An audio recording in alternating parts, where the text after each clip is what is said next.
Chapitre 10. Samuel prit une fiole d'huile, qu'il répandit sur la tête de Saül.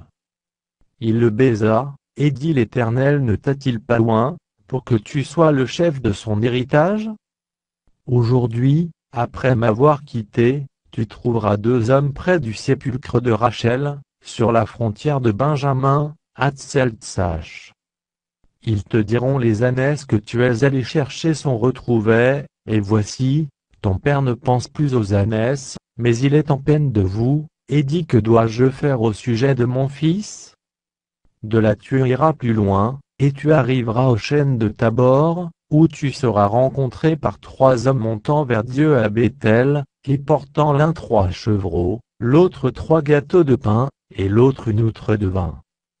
Ils te demanderont comment tu te portes, et ils te donneront de pain, que tu recevras de leurs mains.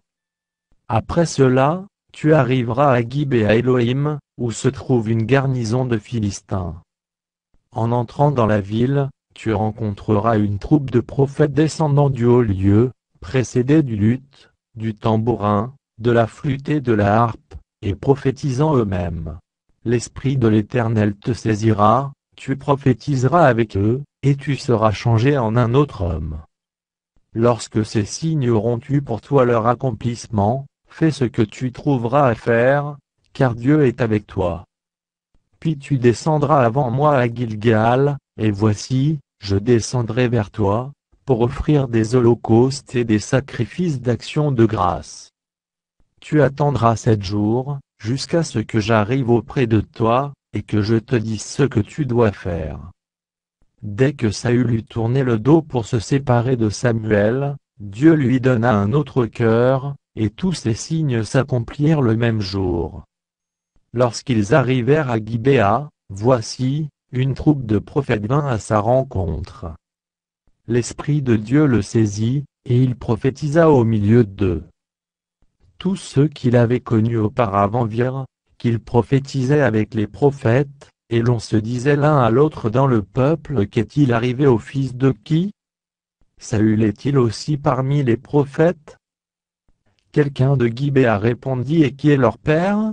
De là le proverbe: Saül est-il aussi parmi les prophètes?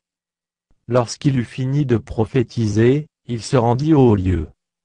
L'oncle de Saül dit à Saül, et à son serviteur: où êtes-vous allés? Saül répondit: chercher les ânesses, mais nous ne les avons pas aperçus, et nous sommes allés vers Samuel. L'oncle de Saül reprit: raconte-moi donc ce que vous a dit Samuel. Et Saül répondit à son oncle: il nous a assuré que les ânesses étaient retrouvées. Et il ne lui dit rien de la royauté dont avait parlé Samuel. Samuel convoqua le peuple devant l'Éternel à Mitzpa.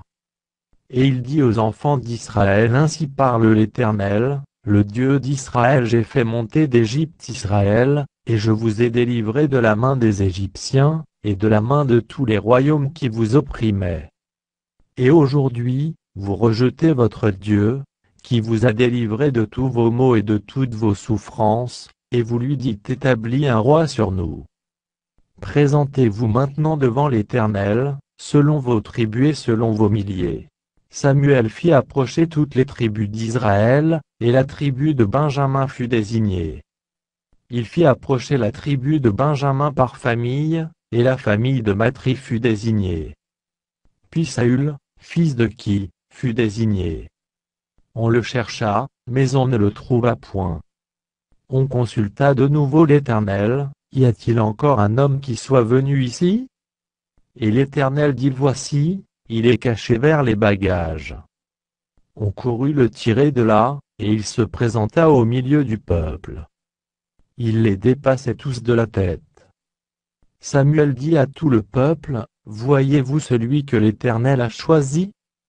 Il n'y a personne dans tout le peuple qui soit semblable à lui.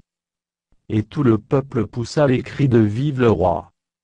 Samuel fit alors connaître au peuple le droit de la royauté, et il l'écrivit dans un livre, qu'il déposa devant l'Éternel. Puis il renvoya tout le peuple, chacun chez soi. Saül aussi s'en alla dans sa maison à Gibéa.